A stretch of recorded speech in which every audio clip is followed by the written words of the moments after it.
जय हिंद। आप सबको हमारे चैनल पर फिर से स्वागत है। तो जो भी हमारे भाई एसएससी जीडी का एग्ज़ाम देने वाले हैं इस बार, उनके लिए मैं मैथ्स का प्रैक्टिस सेट शुरू किया हूं। मैं आपको वादा किया था कि मैं आपका वीडियो लेकर आऊंगा और मैथ्स में 40 में 40 नंबर आपके लिए ज़रूर करूंगा।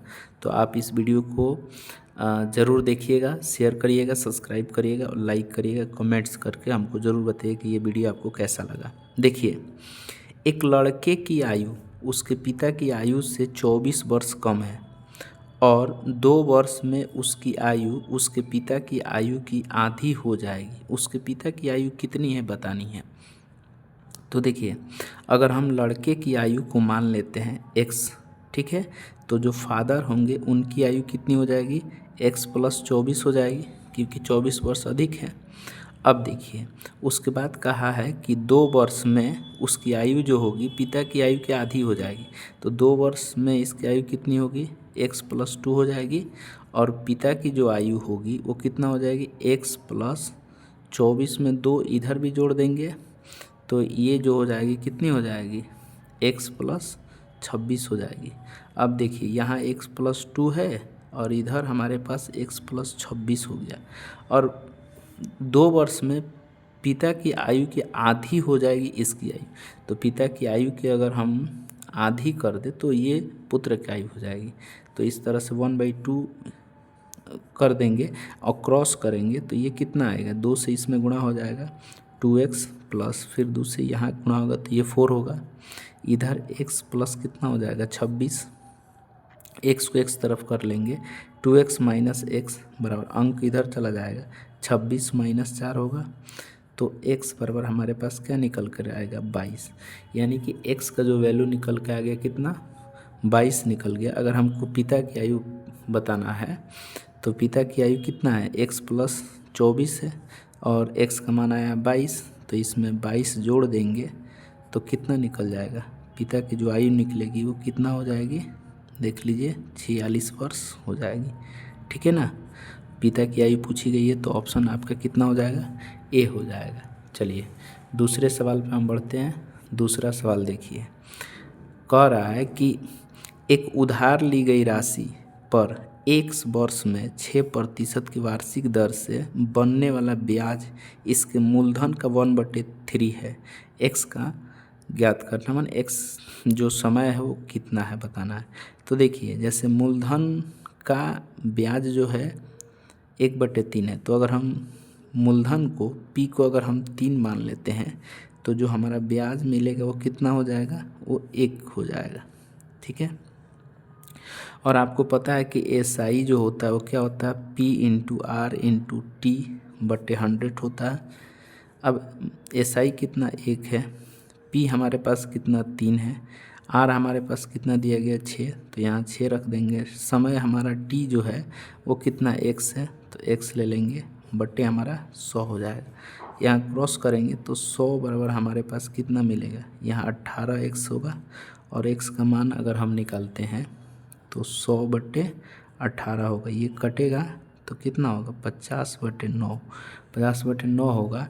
और इसी को हम लोग पूर्णांक में अगर भाग दे के लिखे तो 5 सही 5 कितना हो जाएगा 9, यानी कि जो x का जो वैल्यू निकलेगा वो 5 सही 5/9 वर्ष होगा। तो ऑप्शन आपका कितना हो जाएगा, ऑप्शन ए हो जाएगा। चलिए अगले सवाल पर बढ़ते हैं। अगला सवाल देखिए,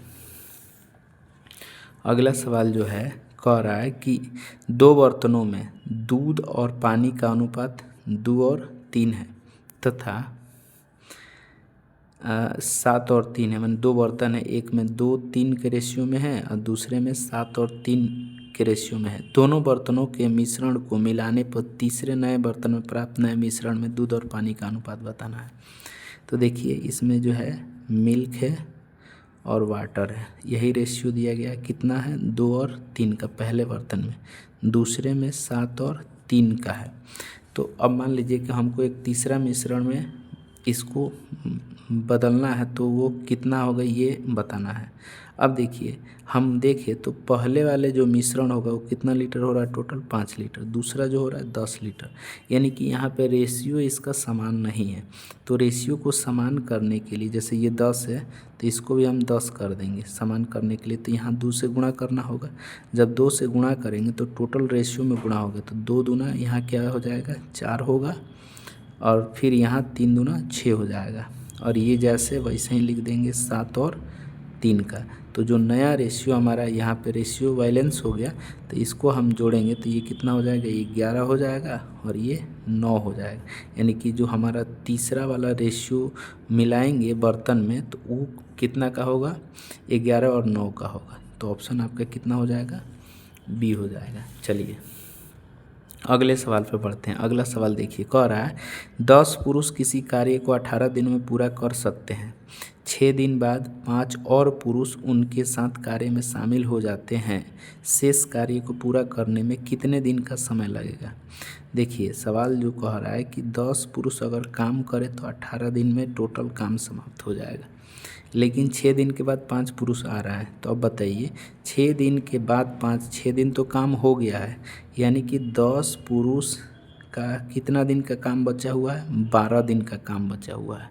ठीक है, 12 दिन का काम बचा हुआ है, यानी 10 पुरुष 12 दिन अगर काम करे तो काम पूरा समाप्त हो जाएगा।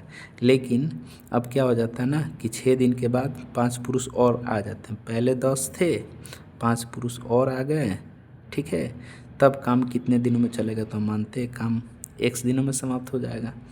तो यहाँ 10 गुणे 12 बराबर इधर कितना होगा 15 गुणे x, इसको काट दीजिए, यहाँ काटिएगा तो 5 दूना 10, 5 तिहाई 15, इसको 4 तिहाई 12, इधर जो होगा 8 होगा x, यानी कि शेष काम कितना दिन तक चलेगा, 8 दिन तक चलेगा। 8 दिन में ये ख़त्म हो जाएगा। चलिए अगले सवाल पर हम चलेंगे। सवाल बहुत ही इम्पोर्टेंट है, आप ज़रूर इन सारे सवाल को करेंगे। अगला सवाल देखिए, कह रहा है हिमांशु एक लकड़हारे के रूप में अंकित से दोगुना सक्षम है तथा वे मिलकर एक साथ काम 16 दिनों में समाप्त करते हैं। अंकित अकेला उसी काम को कितने दिनों में पूरा करेगा। देखिए हिमांशु हैं और अंकित हैं, तो ये जो है ना हिमांशु अंकित से दोगुना सक्षम है, तो मान लीजिए ये 2, इसकी एफिशिएंसी 2 है तो इसकी एफिशिएंसी 1 है, तो ये दोनों मिल के 16 दिन में काम को कर रहे हैं। अब देखिए यहाँ पे दोनों मिल करके कितना यूनिट काम कर रहा है, 3 यूनिट। अगर ये लोग 16 दिन काम करें तो कितना काम करेंगे, 48 यूनिट का काम करेंगे।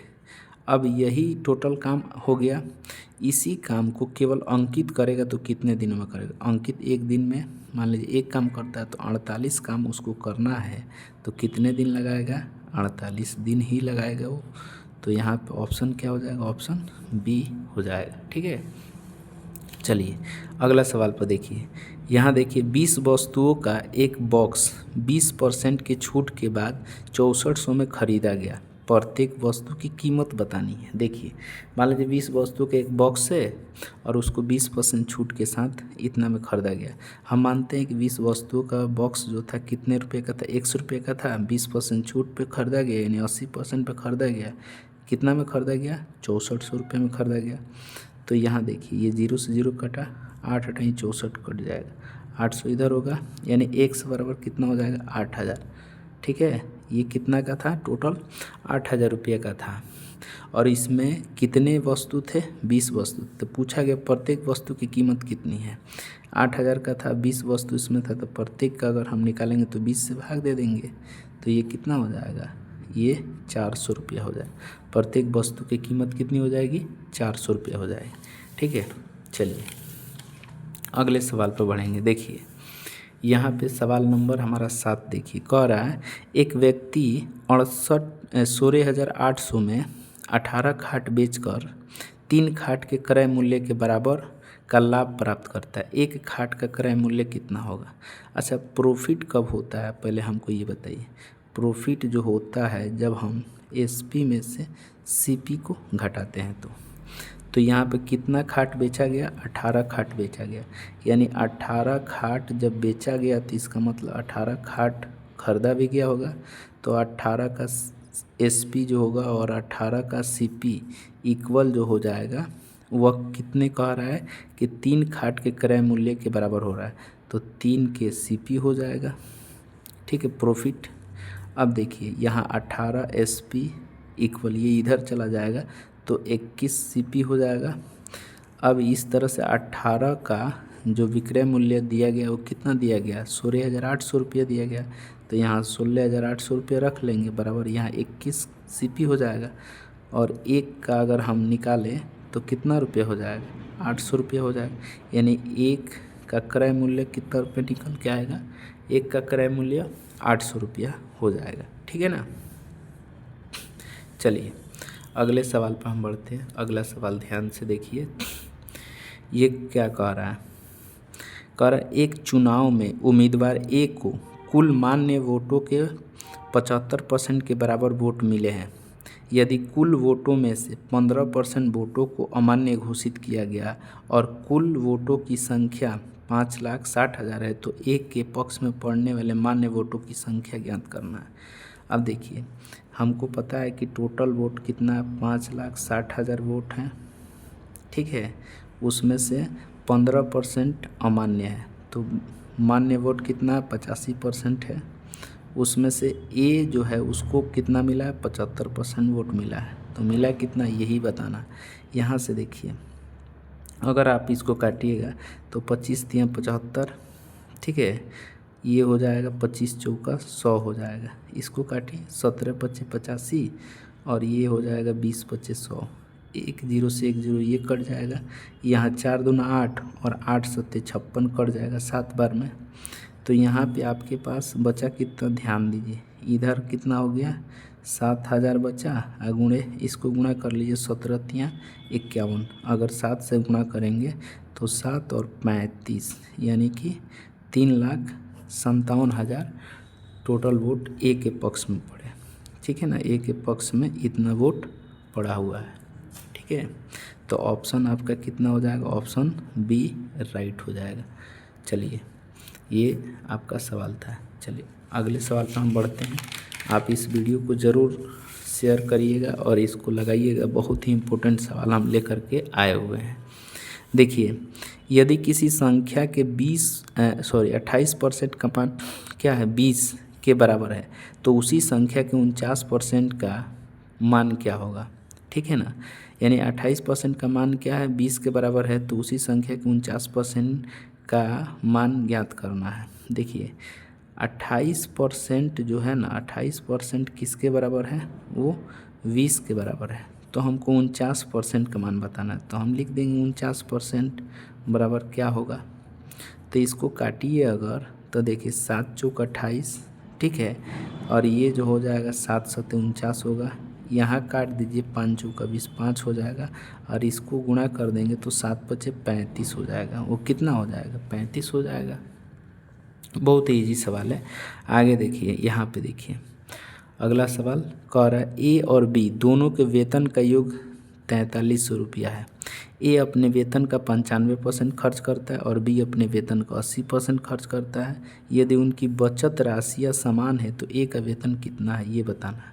देखिए ए जो है अपने वेतन का इतना खर्च करता है तो बचाता कितना है 5% बचाता है, यानी 5/100 बचाता है।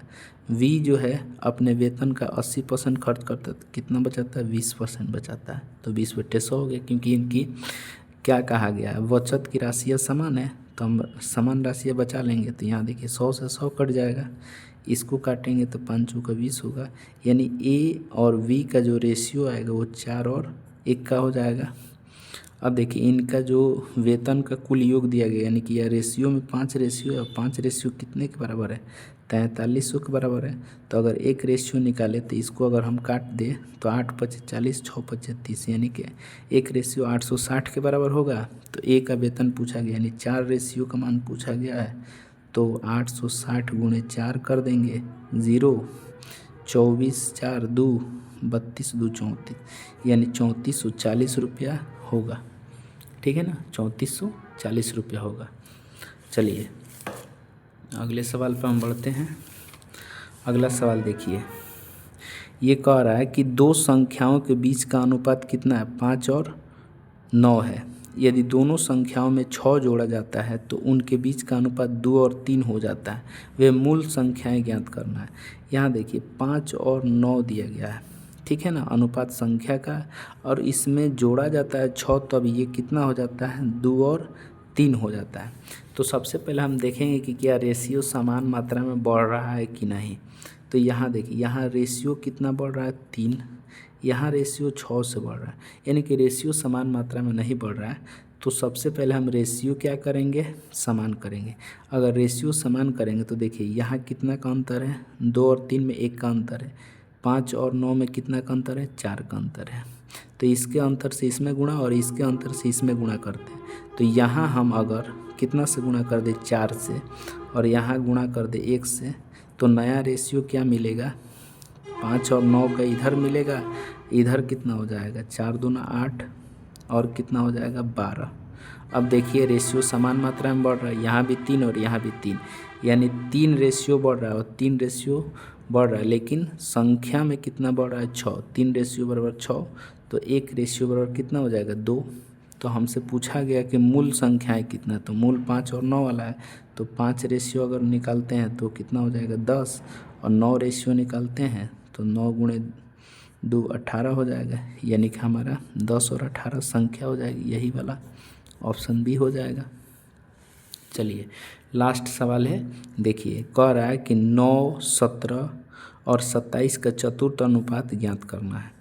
तो देखिए चतुर्थ अनुपात ज्ञात करने का मतलब जैसे 9 अनुपात 17 समानुपात 27 अनुपात, मान लीजिए कि चतुर्थ अनुपात हमारा x है। तो इस तरह के सवाल हम लोग क्या करते हैं, ऐसे बनाते हैं। अब हमको क्या करना, अनुपात निकालना है, चतुर्थ अनुपात निकालना है। तो देखिए क्या करते हैं, दूर वाला का दूर के साथ गुणा, नज़दीक वाला का नज़दीक के साथ गुणा कर देते हैं। तो दूर वाला हमारा 9 और 1 से तो गुणा करेंगे तो ये 9x हो जाएगा। इधर हमारे पास 27 और कितना हो जाएगा, 17 और 27 हो जाएगा। इसको काट देंगे, 9 3 27 कट जाएगा, तो x का जो मान निकलेगा 17 यहाँ कितना होगा, 51। x का मान हमको निकल गया, यानी चतुर्थ अनुपात हमारा कितना हो जाएगा, 51 हो जाएगा। तो आप कमेंट्स करके ज़रूर बताइएगा कि आपको ये वीडियो कैसे लगा, और आपके सहयोग के लिए हम ये वीडियो बनाए हुए हैं। आप हमको सपोर्ट करेंगे तो आगे हम आपके लिए ज़रूर वीडियो बनाएंगे। आपको ये वीडियो ज़्यादा से ज़्यादा शेयर करना, सब्सक्राइब करना, लाइक करना, कमेंट्स करके बताना कि कैसा लगा। जय हिंद।